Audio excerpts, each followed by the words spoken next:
I'll say one thing for darn sure though. Going up, well, trying to get to this lake, trying to get to this lake up here, I gotta say, I'm really glad I have the Primitive Racing skid plate set on here. There's been a few times that it has touched the skid plates, nothing hard, but the difference being that, of course, if it touches the skid plates, it could touch your transmission rear end or something else you don't want it to. So I'm really glad that I've got them on here. I never anticipated this to come up here. So off we go.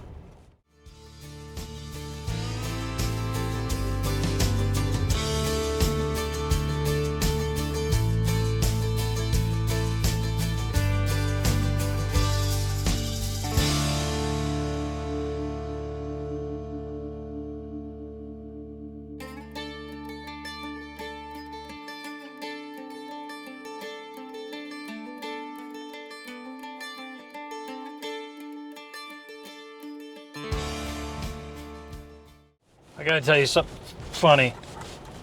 You know, I'm driving a Subaru Crosstrek Wilderness, and you know, these new fancy schmancy cars, they got all these obstacle avoidance and backup, stop, and gizmo stuff on them. And it's something hilarious just happened. I'm coming down this really steep drop, kind of into a little bit of a gully on this road. There's all these boulders and rocks, and your obstacle avoidance alarm comes on. I'm like, yeah, I see it. Thanks for the warning, though. I don't want to go careening into that boulder. So definitely, even if I'm not able to make it to the lake for down trees or who knows what, I'll tell you what, just the road alone is an adventure. So let's keep on going.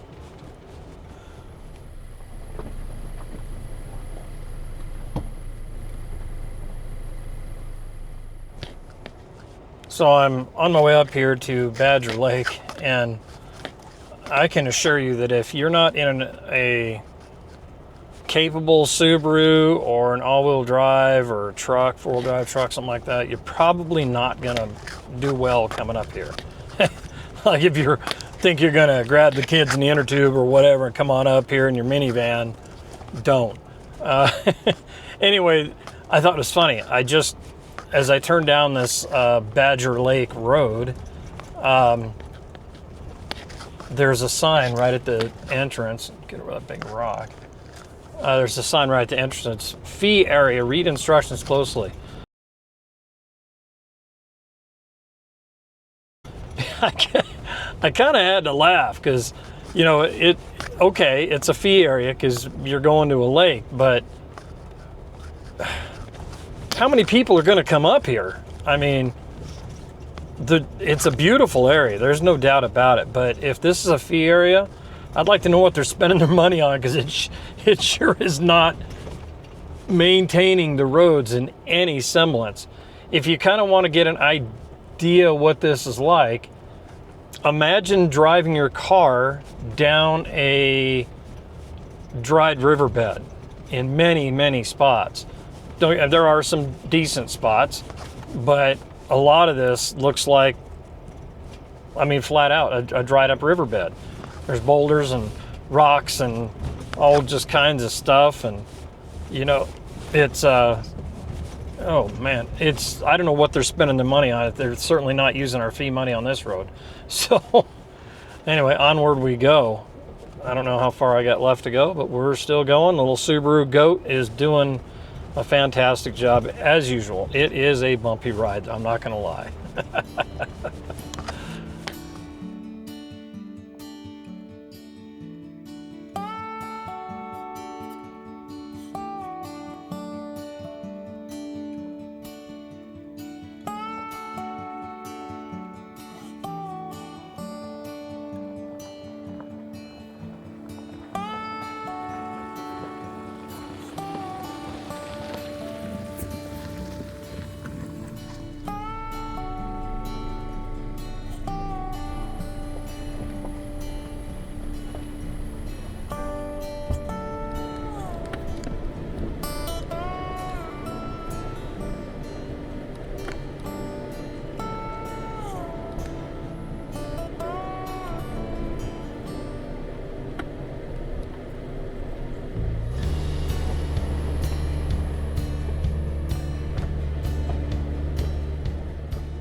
I will say, however, though, that looking at the route, or, you know, when I went to map out this place, download the offline maps, I did notice that it says there's 2 routes to get here. So I'm tempted to, when I leave, I'm tempted, if I get there, I'm tempted to try the other route that goes up 84, you know, leaves the lake and ends up going down 84 back towards home. The route I took, you head up through Sandy, up Mount Hood area, up through what's that called, Whitewater Crossing, up the mountain there towards the ski lodge and stuff. So that's the route I took that I'm currently on. So maybe I'll decide a little bit later, but maybe I'll take the other route and see if it's a little bit better or shorter, you know, to see if, you know, other normal cars would be better off on that route or something. Because this route here, once it turns to dirt, you got to go a lot slower because the rocks, and it just, you know, there's some really bad spots. So you got to go slow. So your estimated time of arrival, I assure you, is not going to be accurate, because you got to really weave some boulders and down trees. And by the way, I've seen a couple of trees that my Crosstrek Wilderness barely fit through. Like it had fallen across the road, and they cut it. Somebody, you know, cut the tree, rolled the log out of the way, and my car barely fit through. So full-size four-wheel drive truck with some mutters on it, I don't know.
Well, I made it to Badger Lake. So I got up here, and there's actually one person, or well, 2 guys, same camper, 2 guys here, and they seem pretty familiar with the area. And they said there's actually 4 ways, but only 2 are marked really on the map. And it turns out the way that I took was the easy way. Oh, God. And boy, I'm not gonna lie, I'm not exactly looking forward to that drive home. But anyway, on to investigating the lake. So it appears, I don't know much about this lake, but here's a tree that's been cut, stumped off, and it's just barely below the surface. There are several of them out here. I'll turn you around here. So you can see a couple here that have been stumped off, but there's others. There's if I turn over here, I mean, I just passed one. There's one right off my bow as well. I don't think you have to worry about any power boats in this lake. First off, this would not be a great lake to power boat in because of the stumps that I'm seeing already, but I don't know its depth. I do see a lot of rocks below me. The water's pretty clear. It's a little bit murky, as like a normal lake would be.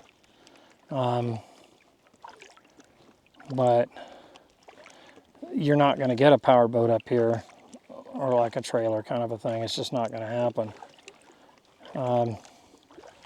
I ended up right at the end as I was pulling in here. I actually had to finally put it in X mode to get through the last barrier to get you in here. It was kind of wild. Kind of thought that, okay, I finally made it. It'll be somewhat maintained, but it's not at all. The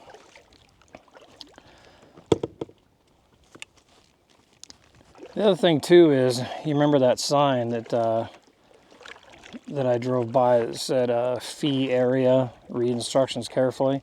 Well, there's no instructions there, nor is there anywhere along the road to find them. And when you get here, I did notice as I was maneuvering my way into the area, it looked to be like a vault toilet as I came in here. But I'd rather not it's serviceable or what. I'd be very skeptical.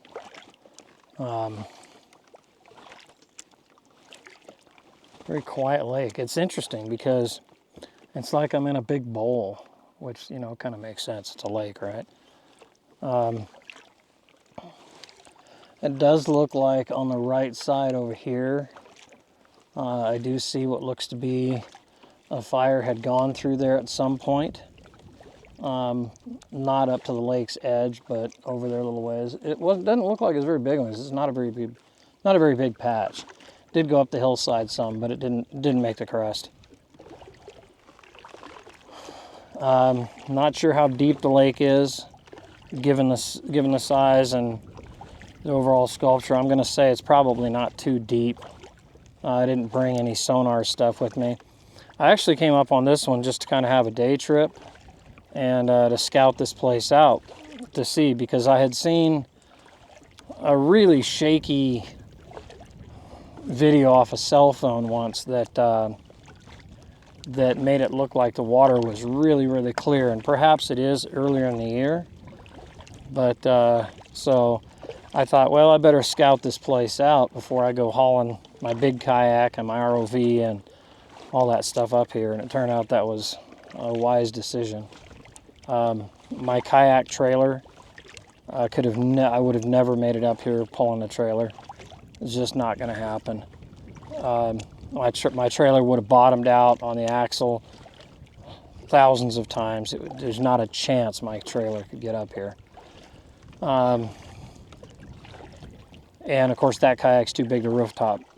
I do have other kayaks that I could put up top on top of my rooftop tent and do that, but why? I've got this Oru. So this one just folds up and throw it in the back seat and I'm gone. And it was kind of a last minute decision because I was just going to cruise up here and hike the lake. But then I thought, well, you know, I've got the Oru. Haven't been on it in a while. Let's put her in the water, get it wet.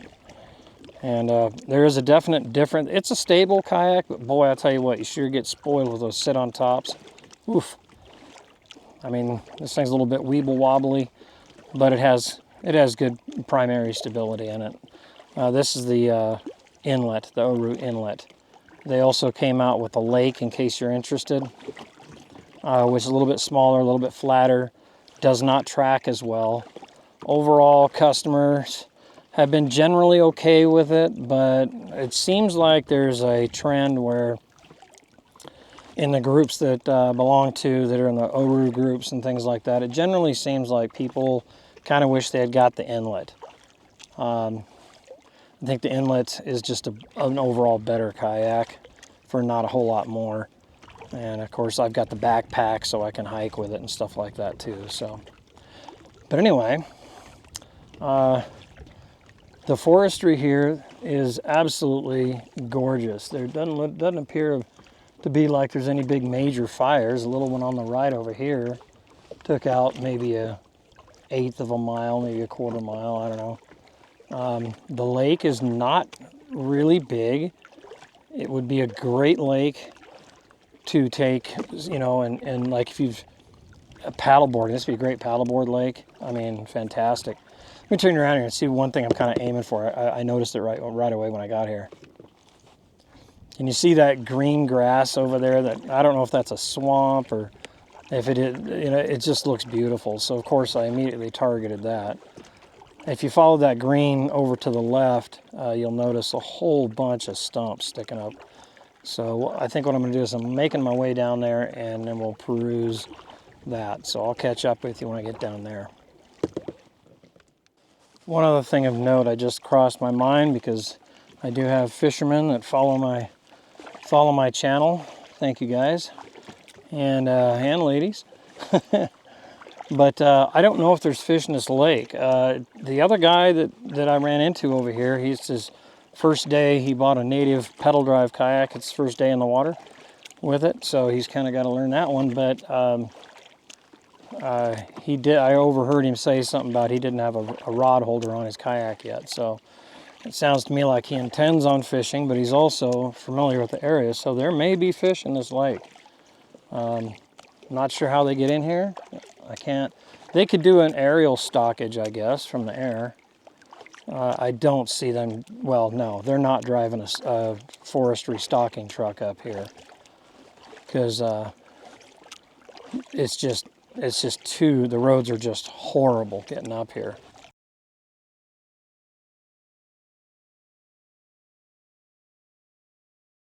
So, anywho, fish maybe, don't know.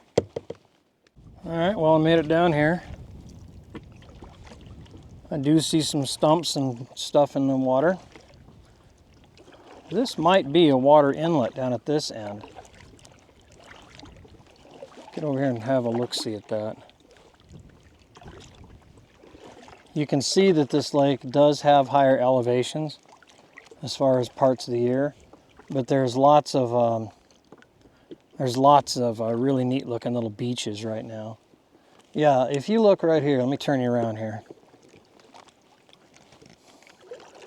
If you look right there, you can see where water does come in there. Currently not flowing, but you can see it right off my bow. So, and you can look at the sticks and all that kind of debris. You can certainly tell.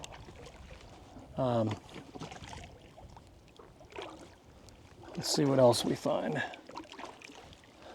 I think that guy, I can see him up there at the other end of the lake. Looks like he's still trying to figure out his kayak, but he bought a good one, native.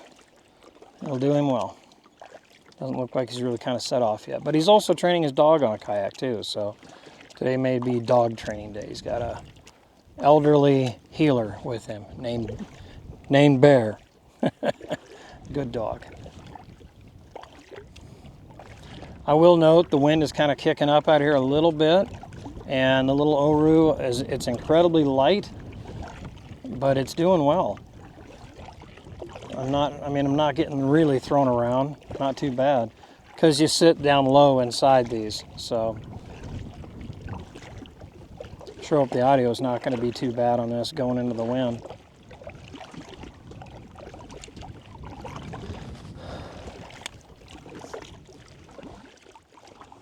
So I hear water flowing from this little somewhere over here. Almost sounds like a raging river somewhere or something. But I also see it's either an inlet or an outlet right here. Yeah, I can definitely hear it. I'm at the far end of the lake, or near dead center. Okay, this is an inlet. I can see the water coming my direction.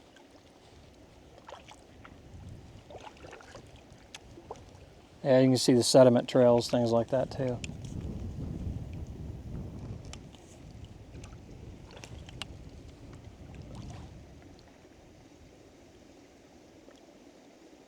Oh, there's fish here.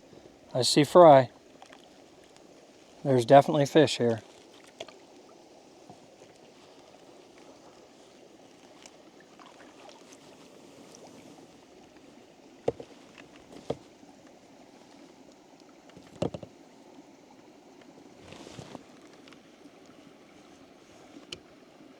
Yeah, right up that little channel. That's what I'm hearing.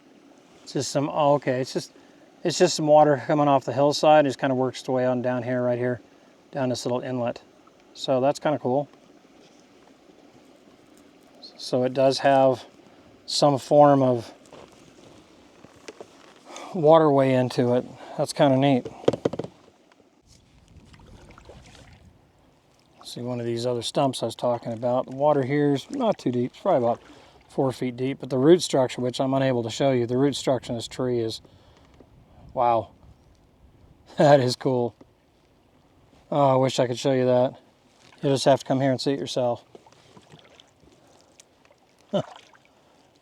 You know, when you have these big old root structures that are, for whatever reason, exposed,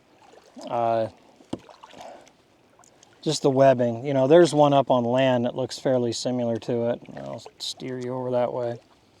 And just the root structure is just so chaos, but in such a natural form. Every time I see one of those underwater somewhere or whatever, it's always kind of just a thing of beauty. Nature, it's controlled chaos. See that big old root ball up there? That's kind of like the one that I just saw underwater. That was pretty neat. But yeah, I did see fry, so if there's fry here, there's going to be fish.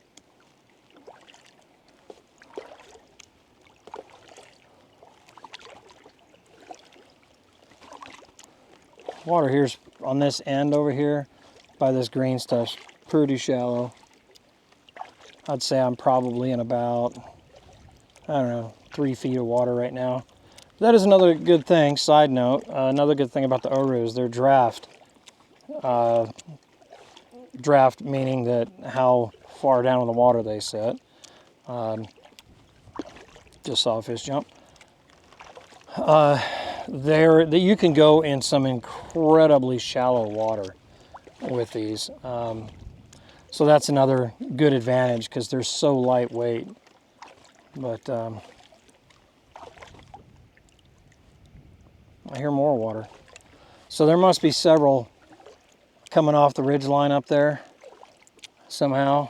There must be several waterways that are oh, there went a big fish just hauling right underneath me. That was neat.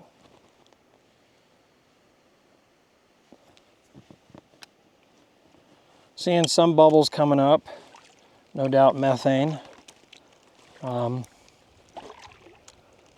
Although, looking at the,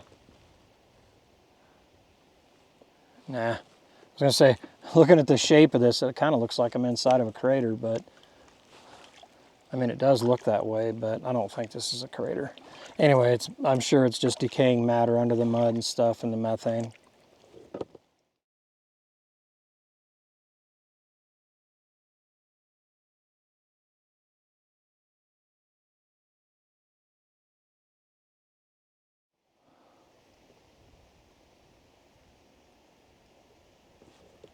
Cool looking roots on this tree.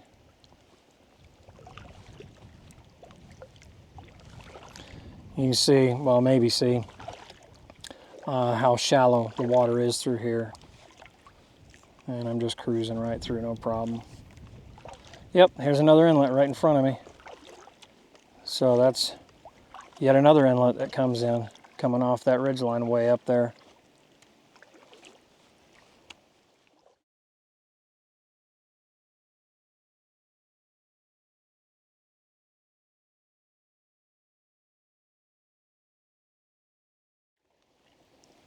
Huh, well, there's another fish, big old fish.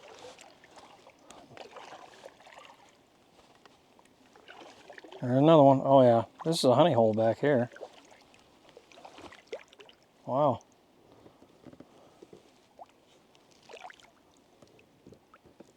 Kind of cool. Oh, that's a trout. 2 of them. Oh, a whole school of them. The school was not a very they weren't very big, but the two that were kind of leading the pack were probably about, let's say 8 inches maybe. Gosh, this is shallow. I wonder if I can get through here. I'm thinking I probably can in the Oru.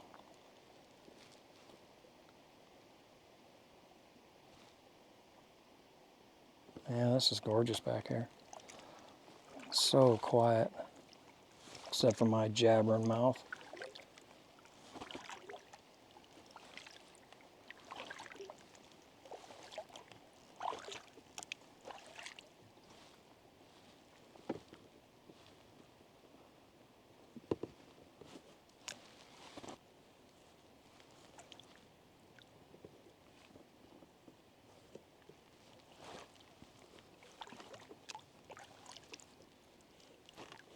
All these trees appear to have been cut for some reason or another at some point in time.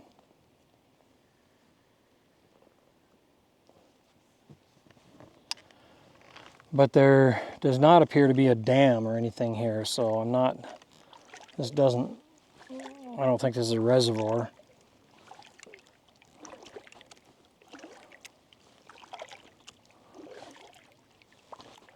Yeah, there's a lot of these trees. The roots are all exposed on them. Just really cool looking. You know, it kind of reminds me a little bit, as far as the grouping of trees and the root structures, it reminds me a little bit of some of the sites you see at the far end of Trillium Lake, which is a much more accessible lake than this one. I'll say this much: if you're willing to go through the trouble to get here, and it's going to be a little bit of work. You know, you got a lifted truck, you're probably okay, but or if you have a, you know, capable all-wheel drive, not just oh look, my car is all-wheel drive, you know, like I got an all-wheel drive WRX. Don't try it, okay? Borrow, rent, whatever, another different type of vehicle to get up here. But I will say that if you get up here, it sure is serene. It's a very, very beautiful place. It's not a big lake, so it's easy to circumnavigate it. It will take you some time to get up here. I think my total drive time was supposed to be, according to Google, it was supposed to be 2 hours and 6 minutes or something like that, and it ended up taking me almost a little over 4 hours to get here. And that's just because of the conditions of the road. Conditions of the road are, like I said, are challenging.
It's not a very big lake. I mean, it's really,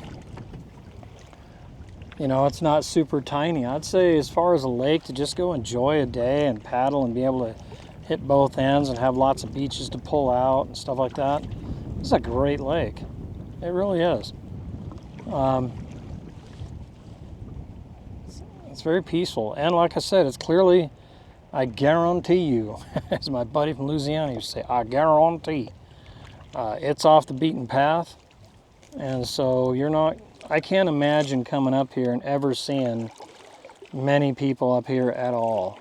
Because it's just a longer drive, you know, but it's not a ridiculously challenging drive, but it's a tedious one. You got to be willing to just take your time and enjoy the sights and scenes as you drive, because you're going to be going slow on a lot of this dirt road that comes up here, because you'll have segments that are, you know, not too bad, but a lot of it has just got some like river bottom rocks in it. So yeah, that's kind of this is kind of like the cherry on top of the cake. You know, you make it through that and this is your reward, and I have to say it's worth it. It's definitely worth it. You may question that on your way here, but you know,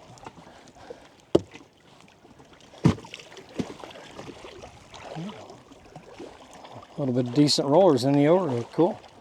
You may question that on your way here, like, gosh, should we just turn around, or, you know, I don't know about this or whatever. But, you know, if you got a four-wheel drive truck, or, you know, a capable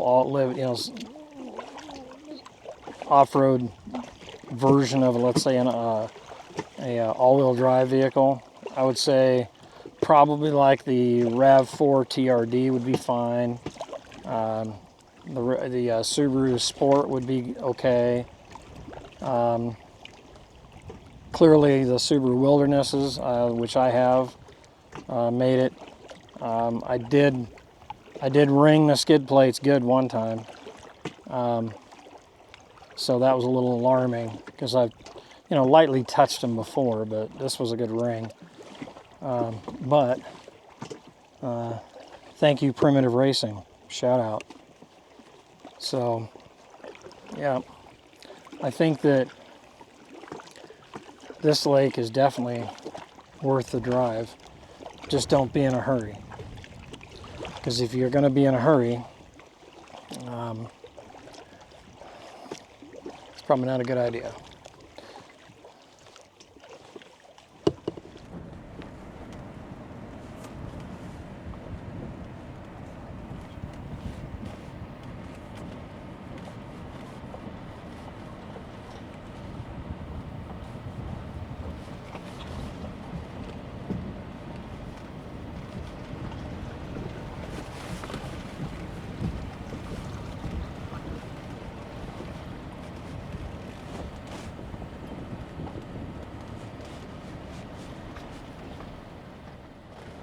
So I know that I said I was going to possibly take the other route home, but as it turns out, talked to the guy that was up here, was trying out his kayak for the first time, and he told me that the way that I came is the best way.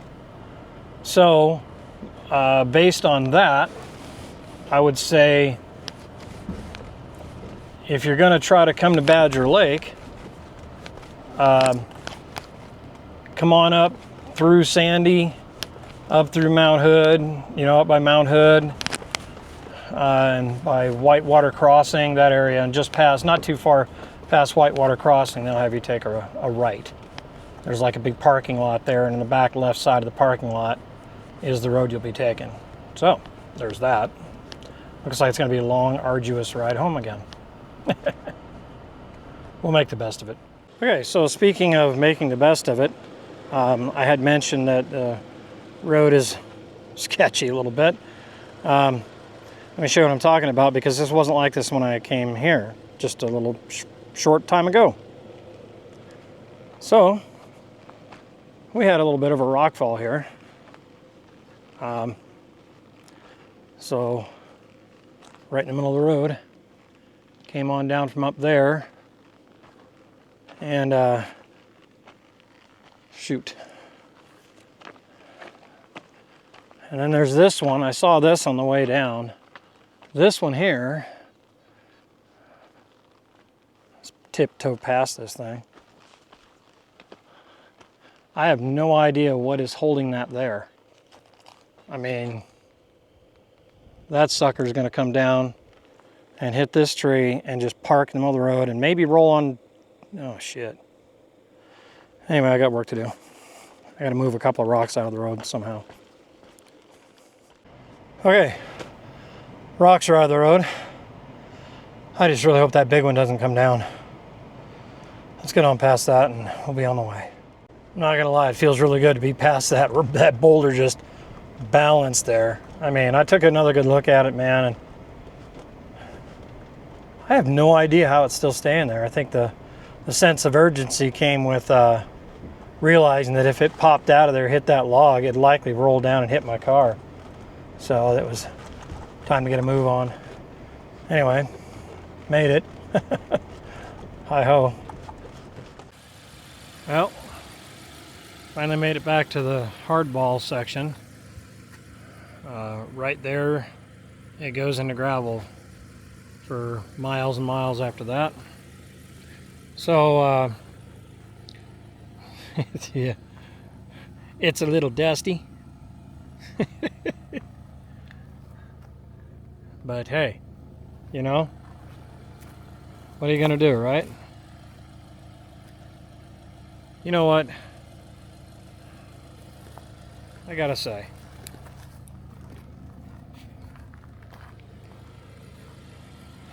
as bad as that road is up there, I gotta say, once again, little Crosstrek Wilderness impresses me.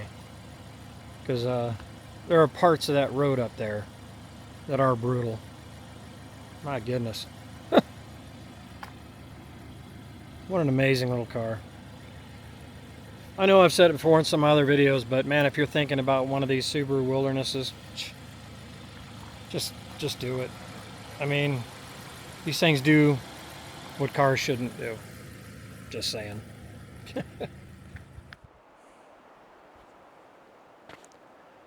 Badger Lake, Oregon. I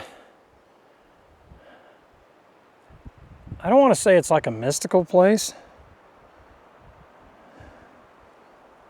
I think part of the allure to it is it's just not easy to get to.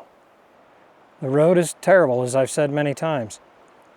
But getting there, once you get there, what a place to camp and just chill, you know? The lake is beautiful. The surroundings are amazing. It's not a huge lake, so it's easy to circumnavigate. Didn't take me very long. But I think maybe the right frame of mind here would be, instead of whining about the drive getting here, you know the old saying, it's not about the drive, it's the journey. Maybe this is one of those. I've never been good at that. I've always had destination on mind. And I'm not sure if that's my personality or the military. I don't know. What I will say, though, earlier on the lake, I said that, you know, forget getting a trailer up here. I was wrong. So, as I'm getting ready to take off, what do I see? A Subaru Wilderness, Outback Wilderness, I think it was, with one of those off-road little trailers you see at like Camping World and stuff like that. I don't know how he got that thing up here. I can imagine it was a horrific drive, but he did it with the Wilderness. So I want to say I'm surprised, but I'm not at the same time. I can just imagine what a long trek that was for him to get up here pulling that trailer. I can't even imagine. But I will say this much, I'm a whole lot more confident in the factory trailer hitch that I have. Because if he was able to get that thing, you know, up this road to this location, hats off. He looks like a, I don't know, a good 75, 80-year-old dude. I drove by, he's got his Rottweiler with him. He's got his little camper thing there, little high boy camper thing. He's got his he's got his lawn chair out there, and he's just chilling. I drove by, and he saw my Wilderness, I saw his.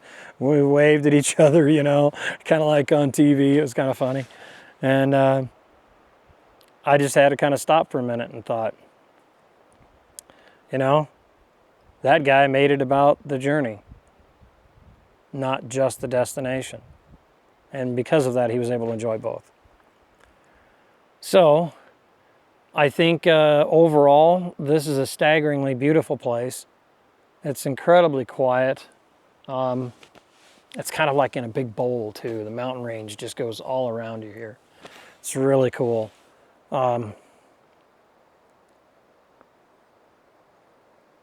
It's unique. It's definitely unique. I could see me coming back here if I just really, really wanted to unplug. I could see coming here because, man, you're just buried deep in the woods. And only the most determined people are really going to come on up here, really, because it's a long drive.